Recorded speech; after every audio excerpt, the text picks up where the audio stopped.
បាទសួស្តីអ្នកទាំងអស់គ្នាថ្ងៃនេះខ្ញុំសូមណែនាំអ្នកទាំងអស់គ្នាអំពីអាហារដែលពេញនិយមបច្ចុប្បន្នកំពុងពេញនិយមបំផុតនៅប្រទេសចិនគឺមីកំប៉ុងហ្នឹងគឺវាខុសគ្នាពីមីទូទៅដែលថាមីយើងទូទៅយើងត្រូវការដាំទឹកក្តៅ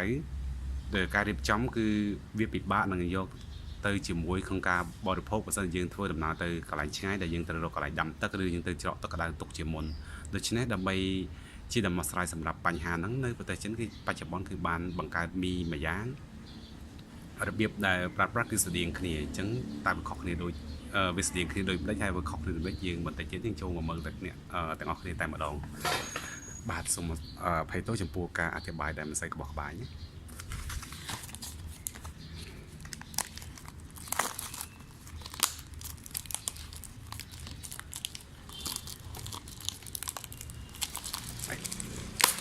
ដូច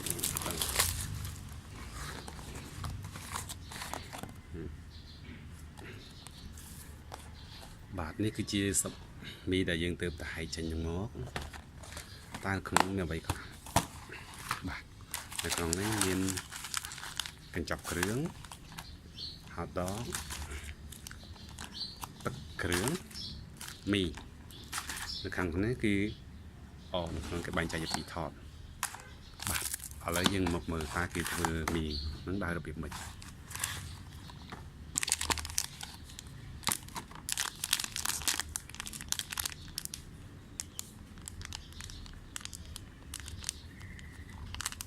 បាទខ្ញុំជឿជាក់ថានេះគឺត្រូវការហែក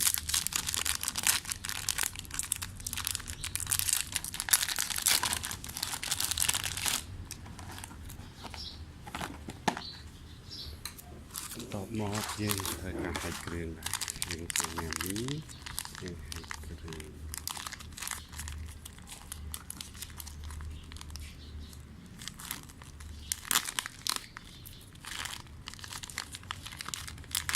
បាទនេះគឺជាមីរ៉ាមែនដែលខ្ញុំទិញមកពីប្រទេសចិន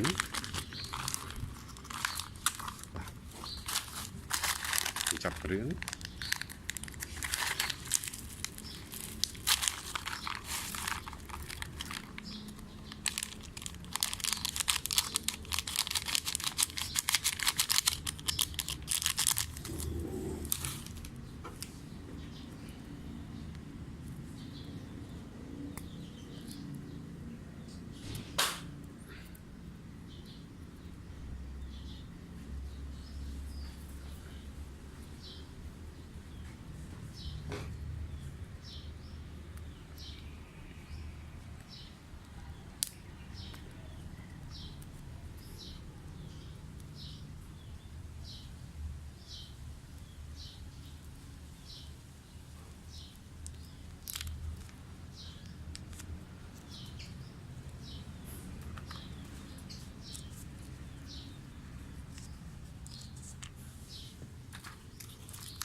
តើរយៈការណែនាំគឺគេឲ្យយើងចាក់ទឹកចូលរយៈពេល15នាទី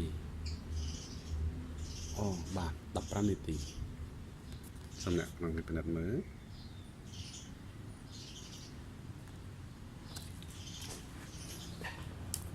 នេះជាទឹកសតដែលខ្ញុំទើបហែកចេញពីថង់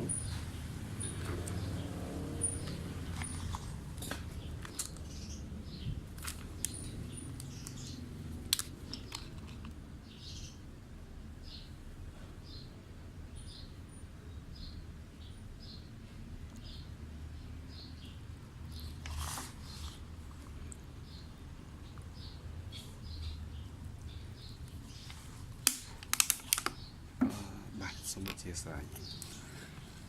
នៅខាងនេះអ្នកប្រហែលជាមើលច្បាស់ជាង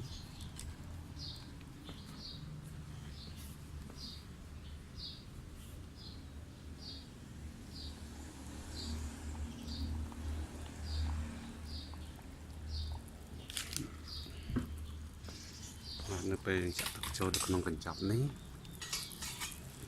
វានឹងពុះបាទ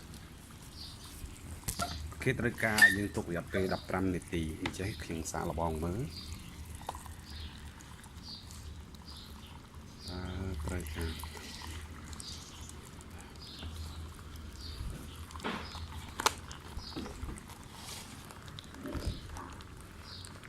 បាត់ចំពោះជួរនេះគឺយើងមិនបាច់ព្រួយបារម្ភថាវានឹងក្តៅរលាកដែររលួយដែរនឹងអញរ៉ាន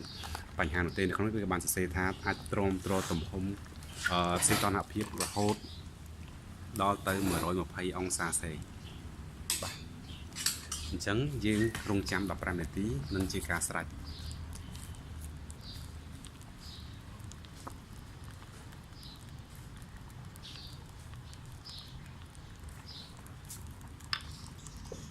អ្នកទាំងអស់គ្នាប្រហែលជាអាចនឹងឮសំឡេងដែលទឹកពងអ្នកពុះ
បាទឥឡូវនេះរយៈពេល15នាទីបានកន្លងផុតទៅយើងបានឃើញហើយគឺ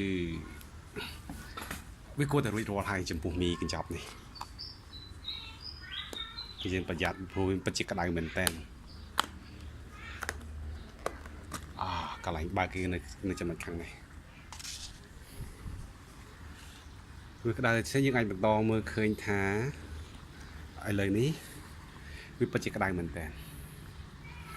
ខ្ញុំគាត់ថាខាងនេះអ្នកទាំងអស់គ្នាគាត់ជឿសំឡេងដែលវាពុះក្រឹកមិនតែកញ្ចប់កម្ដៅរបស់វាគឺនៅបន្តមានកម្ដៅពិតជាក្តៅមែនតាមសេចក្តីអធិប្បាយរបស់ផលិតផលគេនិយាយកញ្ចប់ហ្នឹងនឹងបន្តក្តៅរយៈពេល1ម៉ោងដូច្នេះបើសិនជាយើងប្រើរួចរាល់ហើយកញ្ចប់ទាំងនេះគឺមិនត្រូវបោះចោលទេយើងត្រូវទុក1ម៉ោងឲ្យបានត្រជាក់ស្រួលទៅវិញបោះចោលដើម្បីជៀសវាងការ